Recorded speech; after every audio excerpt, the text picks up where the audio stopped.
দীর্ঘ ৩৩ বছর বন্ধ থাকার পর ১৯৯৮ সালে কার্যক্রম শুরু হয় এই নাকুগাঁও স্থলবন্দরের এবং পরবর্তীতে বিভিন্ন চড়াই উতরাই পাড়ি দিয়ে এই নাকুগাঁও স্থলবন্দরের কার্যক্রম চললেও পরবর্তীতে ২০০২ সালে একটি প্রজ্ঞাপনের মাধ্যমে সকল ধরনের আমদানি রপ্তানি বন্ধ হয়ে যায়। সম্ভাবনাময় এই বন্দরটিকে ২০১৫ সালে পূর্ণাঙ্গ স্থলবন্দর হিসেবে ঘোষণা করা হয়। ১৩.৫ একর জমির ওপর প্রায় ১৬.৫ কোটি টাকা ব্যয়ে গড়ে তোলা হয় ওয়্যার হাউস, কাস্টমস ভবন সহ অভ্যন্তরীণ উন্নয়ন কাজ। যোগাযোগ সহজ করতে ২৫০ কোটি টাকা ব্যয়ে নির্মাণ করা হয় ২৯ কিলোমিটার প্রশস্ত পাকা সড়ক।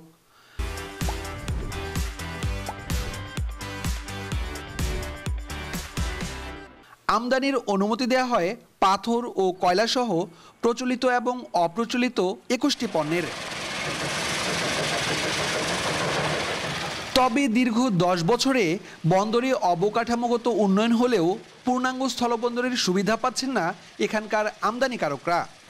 ব্যবসায়ীরা বলছেন, শুধু পাথর সরবরাহে আটকে থাকলে অচল হয়ে পড়বে নাকুগাঁও স্থলবন্দর। বন্দরের ওপারেই মেঘালয় রাজ্য থেকে শুটকি মাছ, খৈল, সুপারি ও পশুখাদ্য আমদানির অনুমোদন থাকলেও দুই দেশের কাস্টমস কর্তৃপক্ষের উদাসীনতায় আগ্রহ হারাচ্ছেন ব্যবসায়ীরা।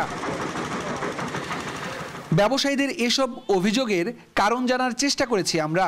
সমসাময়িক নানা বিষয় নিয়ে চ্যানেল 24-এর মুখোমুখি নাকুগাঁও স্থলবন্দর আমদানি রপ্তানিকারক সমিতির সভাপতি মোস্তাফিজুর রহমান মুকুল। একটা পূর্ণাঙ্গ স্থলবন্দর যে সকল অবকাঠামো থাকা দরকার, স্কেল বলেন, ওয়্যার হাউস বলেন, কোয়ারেন্টাইন কর্মকর্তা বলেন এবং সরকারি সকল কর্মকর্তা যা থাকা দরকার বলেন, ব্যাংক বোথ বলেন, সব কিছুই এই বন্দরে আছে এবং কাস্টমসের প্রতিটি কর্মকর্তা আছেন, একজন সুপার আছেন, ৩ জন ইন্সপেক্টর আছেন, সিপাহী আছেন।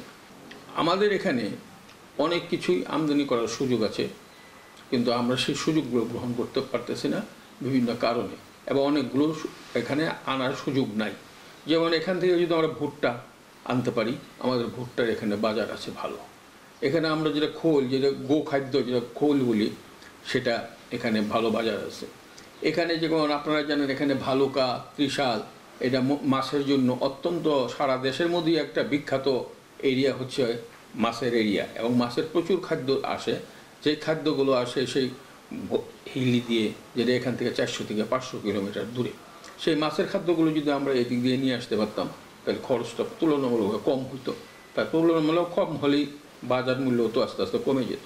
আমরা যেটা বারবার বলেছি, বিভিন্ন আমাদের এখানে যে এনবিআর বিভিন্ন কর্মকর্তা যারা আছেন, যেনারা মাঝে মাঝে ভারতের কর্তৃপক্ষের সঙ্গে আবার আলাপ আলোচনা করেন, ওনাদের সঙ্গে যদি এই বিষয়গুলো আলোচনা করতেন যে আমাদের কাছ থেকেও যে সকল জিনিস নেওয়ার মতো যোগ্য, যেমন মাছ নেওয়ার মতো যোগ্য নিচে এক সময়, মশারি নেওয়ার মতো যোগ্য নিচে, প্লাস্টিক আইটেম নেওয়ার মতো যোগ্য নিচে, হঠাৎ করেই তারা বন্ধ করে দেয়।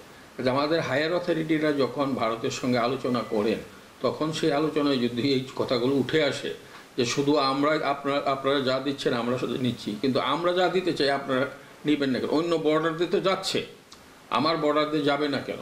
কাজে আমরা মনে করি এখানে যে কাস্টমস যে কর্তৃপক্ষ আছে, বিশেষ করে কাস্টমস কর্তৃপক্ষ আছে, তারা যদি উদ্যোগ নেয় যে এই সকল বন্দর দিয়ে সকল প্রকার পণ্য আমদানি করতে পারবো এবং সকল প্রকার পণ্য আমরা রপ্তানি করতে পারবো, তাহলে সরকারের আর কাস্টমসের আয় হবে, সরকারের আয় হবে, তেমনি সেই কাস্টমস আয় হওয়া মানেই এই স্থলবন্দরের আয় হওয়া, আর কাস্টমস আর স্থলবন্দর আয় হওয়া মানে আমাদের ব্যবসার সম্প্রসারণ। কেন ফেরানো যাচ্ছে না ব্যবসায়ীদের? কাস্টমস কর্তৃপক্ষের দৃষ্টিগোচর করতে কি করেছে সমিতি, সে প্রশ্নও ছিল আমাদের। এটা বারবার আপনার কাস্টমসের জয়েন্ট কমিশনার এসেছেন, আমরা বলেছি, কাস্টমসের এনবিআর চেয়ারম্যান সাহেব এসেছেন, বলেছি, যে কাস্টমসে এসি কাস্টমস যারা এসেছেন, আমরা তাদের বারবার বলেছি যে আপনারা এই জিনিসগুলো, যেহেতু এগুলো সরকারি বিষয়, সরকারিভাবেই সিদ্ধান্ত হতে, আপনারা আপনাদের কথায় একটু আপনারা ইনিশিয়েটিভ নেন। কিন্তু দুঃখের সাথেই বলতে হয়, আমাদের আলোচনাটাও আমাদের মধ্যে মনে হয় আমরা যারা এখানে আলোচনা করি, সেই আলোচনা বোধহয় আমাদের এই বিল্ডিং পর্যন্ত সীমাবদ্ধ থাকে।